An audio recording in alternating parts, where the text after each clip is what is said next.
कड़ी मेहनत, आत्मविश्वास और दृढ़ संकल्प का नतीजा है नीट में सिलेक्शन। हमारे साथ लाडली है जो इस बार नीट क्वालिफाइड की है। इनसे बातचीत करेंगे। जो स्टूडेंट कई बार टूट जाते हैं, जो स्टूडेंट बिखर जाते हैं और अपने सपना को पूरा करने से चूक जाते हैं, वो किस तरह से हमेशा अपने आप को कंटेंसी बना के रखे ताकि जिस मुकाम को वो सजो के बैठे हैं वो पूरा हो सके। और लाडली के भी जीवन में क्या कुछ रहा, तैयारी के बीच में कई अड़चन आई, कई परेशानियों का सामना करना पड़ा, कितना परेशानी हुई, सारा कुछ का बातचीत करेंगे। हमारे साथ है और ये इंटरव्यू खास करके जो स्टूडेंट नीट का तैयारी कर रहे हैं या कोई भी कॉम्पिटिटिव एग्जाम का तैयारी कर रहे हैं उनके लिए खास होने वाला है। कैसी हो? जी मैं अच्छी हूँ। कितना नंबर आया नीट में? जी मैं इसमें 591 आ रहे हैं और ऑल इंडिया रैंक मेरा 13,167 है। ये क्यों अटेम्प्ट था आपका? जी मेरा 4 बार मैं इससे पहले दे चुकी हूँ, ये मेरे 5वीं बार थी। 4 बार आप दे चुकी है? जी मैं 2022 से दे रही हूँ। मतलब 4 बार फेल होने के बाद 5वां बार जब सफलता मिलती है तो फिर आंखों के सामने क्या कुछ चलता है? एक आप अनबिलीवेबल चीज़ है ये, मतलब ऐसा लास्ट में आप होप खो चुके रहते हो कि मेरा भी कुछ होगा या नहीं। तो आप अगर लास्ट में आप कर रहे हो, आपका हो जा रहा है, तो बहुत बहुत ही ज़्यादा खुशी होती है। एक फाइनली एक जर्नी का एंड होता है और आप नई नई जर्नी की ओर जा रहे हो, तो बहुत ज़्यादा खुशी है।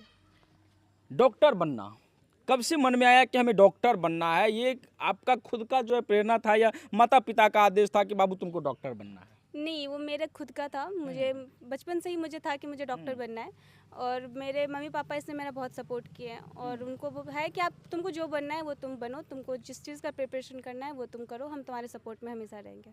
तो मुझे बचपन से डॉक्टर बनना था, तो इसलिए मैंने इतनी सारी प्रिपरेशन की। जिसका नतीजा है कि लगातार आपने 5 बार तक नीट में बैठती रही। जी, हर बार मेरे कुछ नंबर से चूक जा रहे थे।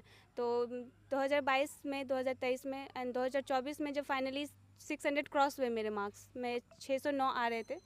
तो इससे 2023 में इतने ही कट ऑफ थे, तो मुझे लगा मेरी हो जाएगी। बट जब रैंक आई तो बहुत ही ज़्यादा थी, क्योंकि कट ऑफ 650 जा रहे थे और बिहार का कट ऑफ बहुत ज़्यादा टफ हाई होता है।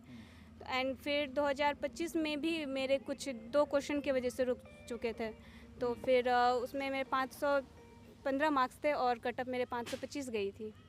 एंड फिर ये 2026 में जब नीट हुई थी तो उसमें मेरे 672 मार्क्स आ रहे थे, जो कि क्योंकि उसमें मैं बहुत ज़्यादा प्रिपरेशन की थी और मेरा जर्नी स्मूथ रहा था, मतलब आप प्रिपरेशन के फेज़ में ही थे। तो बहुत ही ज़्यादा मुझे खुशी हुई थी कि मेरे इतने अच्छे मार्क्स आ रहे हैं और अच्छे रैंक के साथ आएगी। फिर पेपर लीक हो गई, पेपर कैंसिल हो गया। फिर उसके बाद ये सेकंड में रीनीट दी तो उसमें मेरे 591 मार्क्स आ रहे हैं। बहुत कम उम्र है, इतना कुछ को झेलना, कई बार असफल हो जाना, अपने आप को कैसे संभालती थी? सिर्फ संभालना बहुत मुश्किल होता है। वो आपको हर बार खुद पे डाउट आती है, मतलब आप खुद को संभाल नहीं पा रहे होते हो कि कैसे करना है, इतने सारे चीज़ हो रही है। आपके बहुत सारे फ्रेंड होते हैं कि आपके अलग अलग फील्ड चूज़ कर लेते हैं, वो अपने लाइफ में आगे जा रहे होते हैं। बट मैं एक वही नीट में कर रही थी, तो मेरे पापा, मेरे भाई, मेरे दादाजी, मेरी मम्मी सब मेरा बहुत सपोर्ट किए। उन्होंने हमेशा बोला क्या कि तुम कर लोगी, तुम प्रिपरेशन करो, तुम्हारा हो जाएगा। तो वो लोग मेरे बहुत ज़्यादा बैकबोन हैं, वो लोग मुझे बहुत ही ज़्यादा सपोर्ट किए, तो इसलिए मैंने हो गया कर लिया। प्रतिदिन कितने घंटे आप पढ़ाई करती थी? जी मैंने 14 घंटे मिनिमम है एंड फिर 15 कभी या कभी उससे ज़्यादा, वो टेस्ट पे। मतलब आपका 14-15 घंटा ये रेगुलेटरी था? जी जी डेली।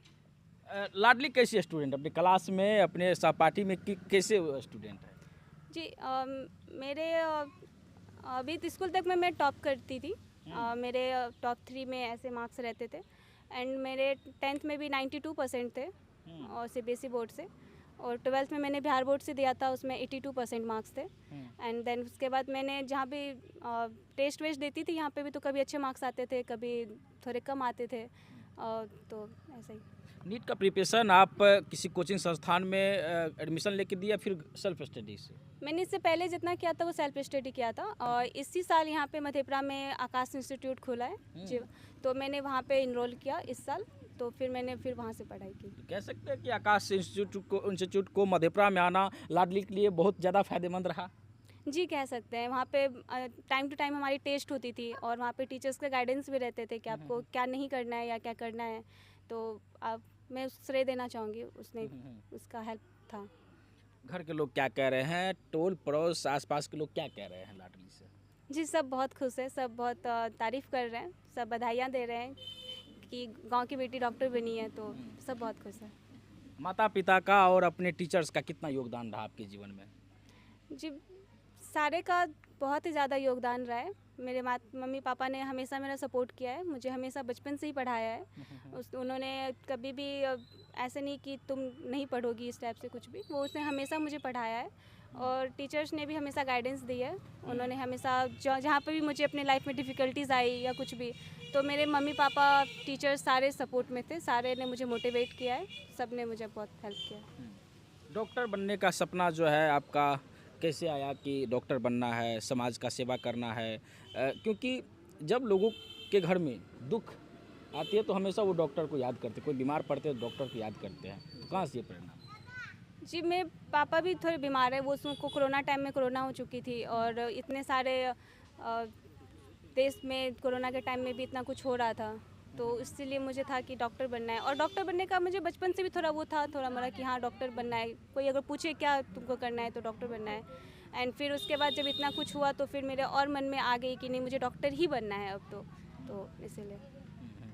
जिस तरह से आप लोगों का पिछले बार जो है पेपर लीक हो गया, उसके बाद फिर से री एग्ज़ाम हुआ, और अभी सोनम वांगचुक लगातार 20-21 दिन से जो है दिल्ली के जंतर मंतर पे धरना प्रदर्शन दे रहे थे। हालांकि अब वो उसको पुलिस उठा ले गई है मेडिकल के लिए, तो क्या कहना चाहती है?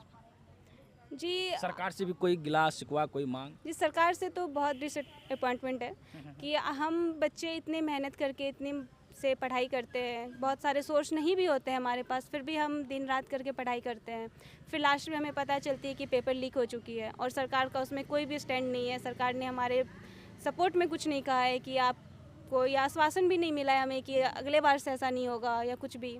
तो सरकार से बहुत ज़्यादा नाराज़गी है, क्योंकि आप इतने लंबे जर्नी से आप जा रहे हो और फिर आपका फाइनली हो जा रहा है। 672 मार्क्स आ रहे थे मेरे, तो मैं इससे ज़्यादा खुश होती अगर वो उस रिज़ल्ट पे मेरा रहता, क्योंकि इससे ज़्यादा रैंक आते मेरे। तो लेकिन बट पेपर लीक हो गई, इतना डिसअपॉइंटमेंट होता है, मतलब आप किस लेवल तक टूट जाते हो ये सरकार कभी नहीं समझ सकती या कोई भी नहीं समझ सकता, क्योंकि वो सिर्फ बच्चा को ही पता रहता है कि आप कितनी मेहनत से पढ़ रहे हो, कितने डिफ़िकल्टीज आती है आपके लाइफ में। आपको रात रात भर जगना पड़ता है, जब सब सो रहे होते हैं सब तो जगना पड़ता है। मैंने अभी तक फ़ोन नहीं लिया था इतने लंबे जर्नी में, आजकल ज़माने में सभी के पास फ़ोन होते हैं, मैंने अभी तक फ़ोन नहीं लिया था। तो आप बहुत सारे सेक्रीफाइस करते हो, बट अब एक एग्ज़ाम अच्छे से कंडक्ट नहीं कर पा रही है सरकार, तो दुख होता है। और सोनम वांगचुक सर को बहुत दिल से धन्यवाद कि वो हमारे लिए स्टैंड ले रहे हैं, जो हम नहीं कर पा रहे हैं वो हमारे लिए कर रहे हैं। तो लेकिन उनके भी सरकार उनका भी बात नहीं सुन रहा है, उनसे भी मिलने के बजाय उनको उठा के भर्ती कर दिया हॉस्पिटल में। सर अब ये पॉलिटिकल बातें हो गई, तो एज ए स्टूडेंट हमें तकलीफ़ होती है, एज ए स्टूडेंट हमें बहुत दुख है, बट अब उतने हाई लेवल पे हम लोग क्या ही कर सकते हैं। एक है कि हम लोग को बस अपने हिस्से से हम लोग जो कर सकते हैं, हम लोग सिर्फ मेहनत कर सकते हैं, और एग्ज़ाम लेना, उसका रिज़ल्ट देना या फिर ये सब तो हमारी सरकार के हाथ में है। तो अब वो हमारे लिए जो करे।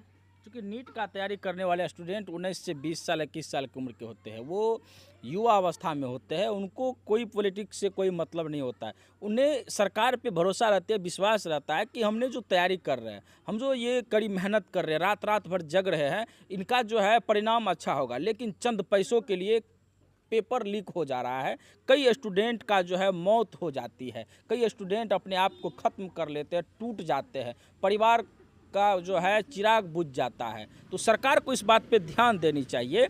और जिस तरह से लाडली इस गांव में जो है रह के तैयारी की, अपने छोटे से शहर मधेपुरा में जाके इंस्टीट्यूट की पढ़ाई की, उसके बाद जो आज सफलता मिली, तो मानो दरवाजे पे लोगों का तमावड़ा है। सभी लोग आए हुए हैं इनका इंटरव्यू को सुनने के लिए, देखने के लिए, बधाई देने के लिए। आप लाडली के बारे में क्या सोचते हैं, इस इंटरव्यू के बारे में क्या सोचते हैं, कमेंट बॉक्स में अपनी प्रतिक्रिया जरूर दीजिए। देखते रहिए देश नायक टीवी, तब तक के लिए जय हिंद।